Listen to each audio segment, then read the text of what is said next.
Boy, I can tell bad times are right around the corner again. I can tell by all the emails I'm getting talking about I can't get a break in life.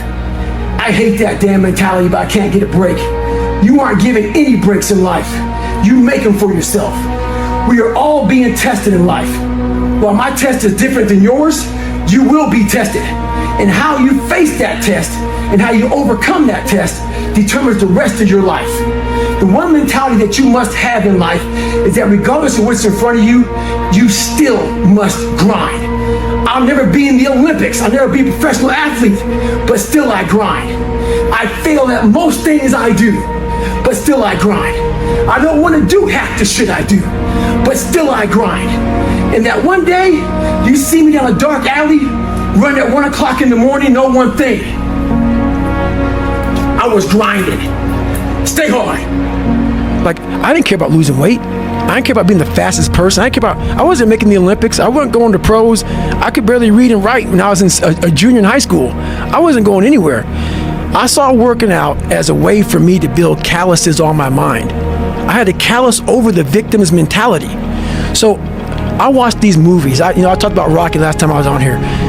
I always equated training to mental toughening.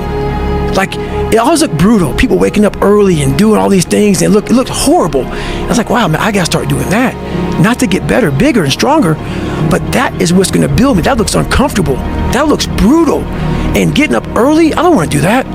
So I made this long list of things that I don't wanna do. And through that, I found myself. I started, I'm like, you guys aren't doing this shit in high school.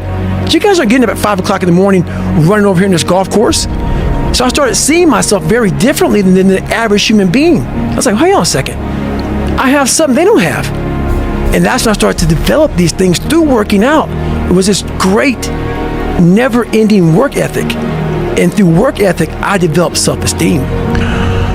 Honestly, my biggest fear to this day is, and I say a lot, and it's going to heaven and being judged by God. And I believe that God knows everything about you. From the time you're born, when you're gonna be born, when you're gonna die, when you're gonna graduate, buzz, whatever's gonna happen to you, He knows all this shit. Some people never do what God knows you're capable of doing because we have choices. My biggest fear in life was to get to heaven and God look at me as I'm being judged, and I was some fat 300-pound guy like I used to be that still sprayed for cockroaches. That's okay. It's what you want to do. I didn't want to do that, and I made $1,000, a month. And I got to heaven, and God laid out this chart in front of me, and He said, "Hey, man, look at this chart." And it had my name on top and all this amazing shit. And I'm like, that's not me, man. He goes, "That's who you were supposed to be." My biggest fear in life is that one day, if I ever get judged by something, someone, some energy force, that I go up there and I failed the mission. Whatever force up there thought I was supposed to be some badass, and I went up there underachieved.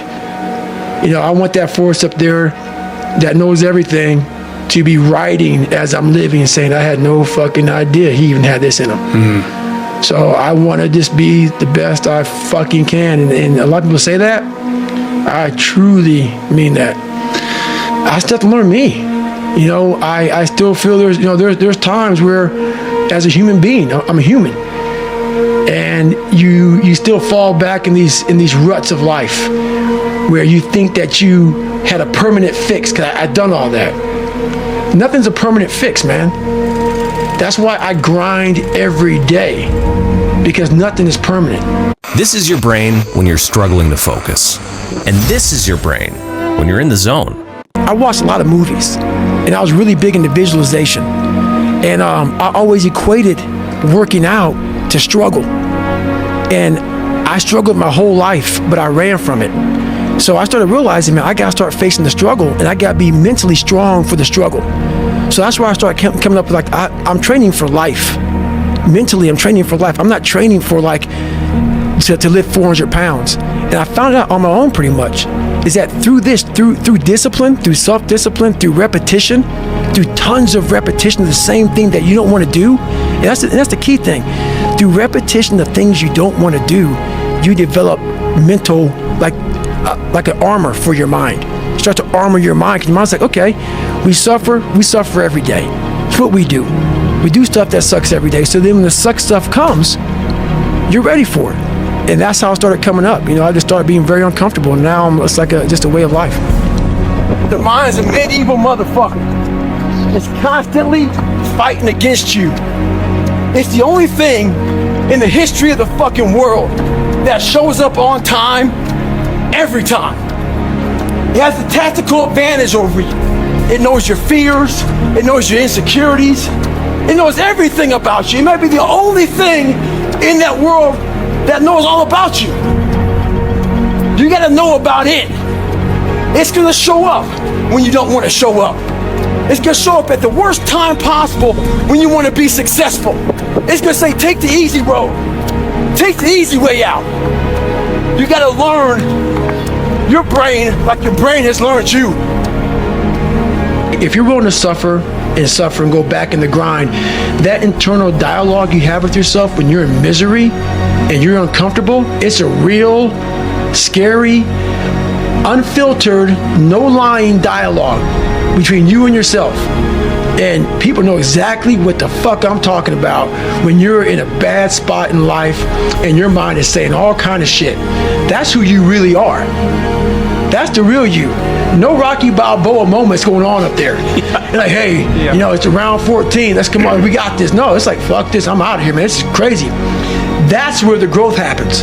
When you're able to stay in that moment and talk yourself back into the suck of wherever you're going through, and you start stripping those layers away.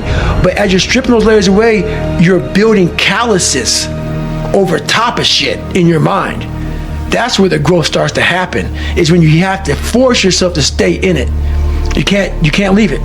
And it was like 3 days later, I'm in a 100-mile race, no train at all. And when you do that, it is stupid.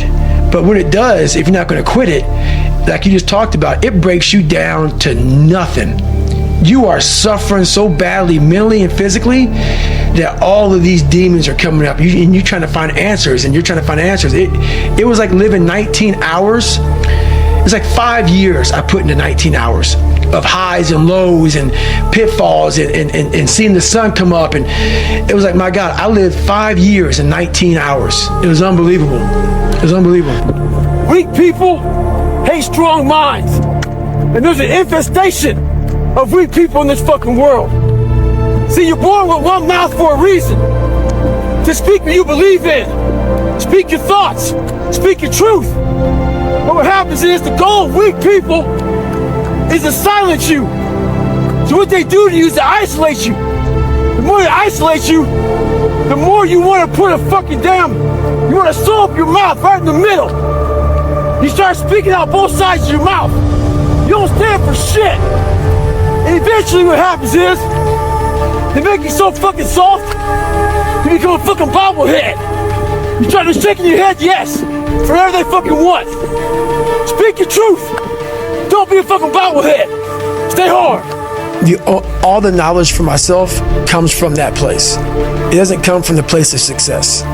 My knowledge does not come from the place of, because for me, like, I built Goggins from the ground up.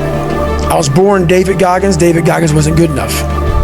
He was a scared, bullied, abused kid who struggled in life. And that kid, whenever something got tough, no matter how hard I trained, no matter how ready I was, whenever something got tough for me, David Goggins, the real David Goggins, would come out and he would quit. So I realized this over a period of time. So I had to build Goggins. And in that process, I had to go back to that mental lab. And that mental lab is at scratch. That mental lab is in that trained humility. And so that's where I get better. I get better when I'm digging holes in the ground, when I'm waking up early knowing I don't have to do these things. That's where I get better. So people think anger was my fucking fuel. Just so, yeah, anger can be a fuel. Anger got me to look into things to become better. I want to show him. But I tell you one thing, when you're suffering and you're fucking at the wit's end and you want to fucking quit, that anger is gone, brother. Well, it's also not a sustainable fuel source. Your mind is thinking about, let's get the fuck out of here. So I realized this anger ain't shit. I didn't think about my dad beat me up. I didn't think about any of that shit. I thought about, man, this fucking water is cold as balls, man. I get the fuck out of here. So I realized anger was no fuel for me. It may have got me to say, I'm gonna beat somebody. Anger got me caught up in some serious ego trips, man. Yeah.